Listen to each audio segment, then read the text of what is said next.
Дискусията в България около Европейския съюз се съсредоточава основно около колко пари взимаме, колко даваме, спрели ли са ни някой фонд, похвалили ли са ни за нещо и така нататък. Смисъл на членството е съвсем друго. Смисъл на членството е България действително да получи възможности за по-бързо развитие.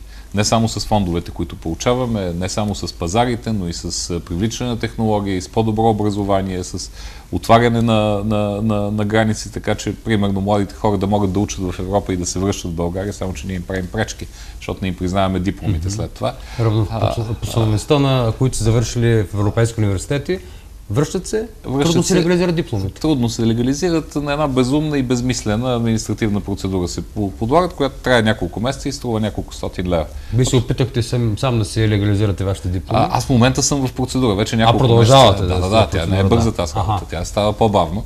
Аз имам диплома магистърска от Великобритания, сега знам каква е процедурата, но върва по нея, за да бъде публично това нещо. Какво правят младите момичета и момчета, които решават да направят връщането към България с европейски дипломи?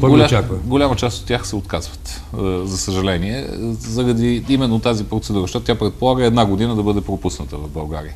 Дали искат да продължат да учат или да работят в държавната администрация, те трябва да изчакат една година и след това да започнат, което отказва много хора.